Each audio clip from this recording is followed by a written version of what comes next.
Hi friends, എല്ലാവർക്കും നമ്മുടെ ചാനലിലേക്ക് സ്വാഗതം. ഇന്നത്തെ ഒരു വീഡിയോ നല്ലൊരു ഹെയർ കണ്ടീഷണറാണ് കാണിക്കുന്നത് കേട്ടോ.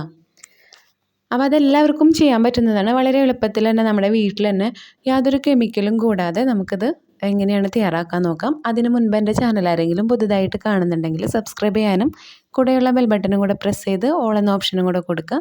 അപ്പോഴാണ് ഞാൻ ഇടുന്ന വീഡിയോസിൻ്റെ നോട്ടിഫിക്കേഷൻ നിങ്ങളിലേക്ക് എത്തുള്ളൂ. അപ്പോൾ നമുക്ക് ഈ ഒരു ഹെയർ കണ്ടീഷണർ എങ്ങനെയാണ് തയ്യാറാക്കാൻ നോക്കാം. ഞാനിവിടെ 2-3 ദിവസം, ഒരു 3-4 ദിവസത്തിനാണ് തയ്യാറാക്കുന്നത് കേട്ടോ. അപ്പോൾ അത് ഒരുപാടൊന്നും തയ്യാറാക്കി വെക്കേണ്ട. നമ്മളിതിൽ കെമിക്കൽസ് ഒന്നും ആഡ് ചെയ്യുന്നില്ല. അതുകൊണ്ട് തന്നെ പെട്ടെന്ന് തന്നെ നാശമായി പോകും. ഫ്രിഡ്ജിൽ തന്നെ സ്റ്റോർ ചെയ്യണം. ഇപ്പോൾ ഞാനൊരു ബൗൾ എടുത്തിട്ടുണ്ട് കേട്ടോ. ഇതേപോലെ നമുക്ക് നന്നായിട്ട് തന്നെ തുടച്ച് വൃത്തിയാക്കി എടുക്കുക. ഇപ്പോൾ നമ്മളെല്ലാവരും മുടി നന്നായി വളർത്തിയെടുക്കണം എന്ന് ആഗ്രഹിക്കുന്നവരാണ് കേട്ടോ. അപ്പോൾ മുടിയിൽ മാത്രമല്ല, നമ്മുടെ സ്കിന്നും നന്നായിട്ട് നോക്കണം എന്നുള്ളവർ തന്നെയാണ് എല്ലാവരും. അപ്പോൾ നമ്മുടെ മുടിയായാലും സ്കിന്നായാലും നല്ല രീതിയിൽ കൊണ്ട് നടന്നെങ്കിൽ മാത്രമാണ് നമുക്കത് നല്ലൊരു രീതിയിൽ നമ്മുടെ സ്കിന്നും മുടിയൊക്കെ കിട്ടുള്ളൂ. അപ്പോൾ നമുക്ക് ഈ ഒരു കണ്ടീഷണർ തയ്യാറാക്കാനായിട്ട് ഞാനിവിടെ എടുത്തിട്ടുള്ളത് നാളികേരപ്പാലാണ്. അപ്പോൾ ഈ ഒരു നാളികേരപ്പാൽ നമുക്ക് എത്രയാണോ വേണ്ടത്, നമ്മളിപ്പോൾ എത്ര ദിവസത്തിനാണ് തയ്യാറാക്കി വെക്കുന്നത് അത്രയാണ് എടുക്കേണ്ടത് കേട്ടോ. ഞാനിപ്പോൾ ഇത് ഒരാൾക്ക് എന്നുള്ള അളവാണ് കാണിച്ചിട്ടുള്ളത് കേട്ടോ. 2 പേരൊക്കെ ഉണ്ടെങ്കിൽ ഇതിനായിട്ട് കുറച്ച് കൂടുതലായിട്ട് എടുക്കാം. പിന്നെ ഒരുപാടൊന്നും തയ്യാറാക്കി വെക്കേണ്ട. നമ്മളിത് ഫ്രിഡ്ജിലാണ് സ്റ്റോർ ചെയ്ത് വെക്കുന്നത്. ഇതിൽ വേറെ കെമിക്കൽസ് ഒന്നും നമ്മൾ ആഡ് ചെയ്യുന്നില്ല, വേറെ ജെല്ലായിട്ടൊന്നും നമ്മൾ ആഡ് ചെയ്യുന്നില്ല. അതുകൊണ്ട് തന്നെ പെട്ടെന്ന് തന്നെ ചീത്തയായി പോവും. അപ്പോൾ ഒരുപാട് തയ്യാറാക്കി വെക്കേണ്ട.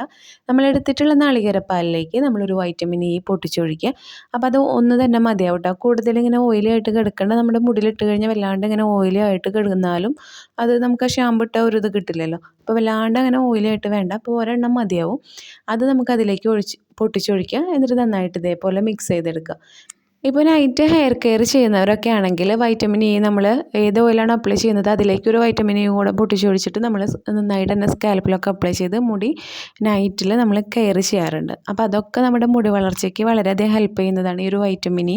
അതേപോലെ തന്നെ നമ്മുടെ ഫേസിൽ പാക്കൊക്കെ ഇടുന്നുണ്ടെങ്കിൽ അതിലൊരു വൈറ്റമിൻ ഇയും കൂടെ പൊട്ടിച്ചൊഴിച്ചിട്ട് നമുക്ക് ആ പാക്ക് ഫേസിൽ നമുക്ക് യൂസ് ചെയ്യാവുന്നതാണ് കേട്ടോ.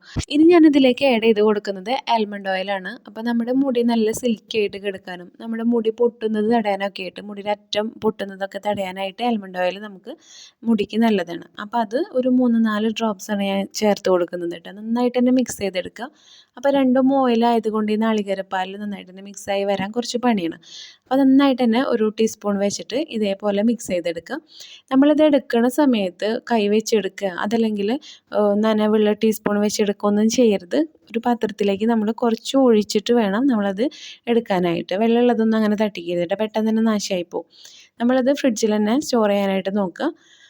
അപ്പോൾ ഇത് നമുക്ക് നമ്മുടെ സ്കാൽപ്പിൽ അപ്ലൈ ചെയ്ത് കഴിഞ്ഞാൽ നമുക്ക് വേറെ പ്രശ്നങ്ങളൊന്നും ഉണ്ടാവില്ല. നമ്മുടെ ഹെയർ സ്മൂത്ത് ആൻഡ് സിൽക്കി ആയിട്ട് എടുക്കാനായിട്ട് വളരെയധികം ഹെൽപ്പ് ചെയ്യുന്നതാണിത്. ഈ ഒരു സെറം എല്ലാവരും ചെയ്ത് നോക്കുക. അപ്പോൾ നമുക്ക് കണ്ടീഷണർ പുറത്തുനിന്ന് വാങ്ങിക്കേണ്ട. ഇതേപോലെ ചെയ്ത് നോക്കി കഴിഞ്ഞാൽ നല്ല റിസൾട്ട് ആയിരിക്കും നമുക്കിത് യൂസ് ചെയ്ത് കഴിഞ്ഞാൽ കിട്ടുന്നത്. ഇത് നമ്മൾ എങ്ങനെയാണ് യൂസ് ചെയ്യേണ്ടതെന്ന് വെച്ചാൽ, നമ്മൾ മുടി ഷാമ്പു അതല്ലെങ്കിൽ താളിപ്പൊടിയോ എന്തിട്ടിട്ടാണ് നമ്മൾ മുടി വാഷ് ചെയ്തെടുക്കുന്നത് അതിന് ശേഷം മുടി നന്നായിട്ട് കഴുകിയെടുക്കുക. എന്നിട്ട് നമ്മൾ ഈ ഒരു കണ്ടീഷണർ യൂസ് ചെയ്യുക. സ്കാൽപ്പിൽ തട്ടി കഴിഞ്ഞാൽ കുഴപ്പമൊന്നുമില്ല. അതുകൊണ്ട് മുടി അറ്റം വരെ നന്നായിട്ട് തന്നെ അപ്ലൈ ചെയ്തിട്ട് വെറുതെ മുടി കഴുകിയെടുക്കുക. അതുപോലെയാണ് നമ്മളിത് ചെയ്യേണ്ടത്. അപ്പോൾ ചെയ്ത് നോക്കുക. ചെയ്ത് നോക്കിയതിന് ശേഷം നിങ്ങളുടെ അഭിപ്രായങ്ങൾ കമൻറ്റ് ബോക്സിൽ അറിയിക്കുക. ഇന്നത്തെ ഒരു വീഡിയോ ഇത്രയാണ്. വീഡിയോ എല്ലാവർക്കും ഇഷ്ടമായെന്ന് വിചാരിക്കുന്നു. മറ്റൊരു വീഡിയോ ആയിട്ട് നമുക്ക് ഇനിയും കാണാം.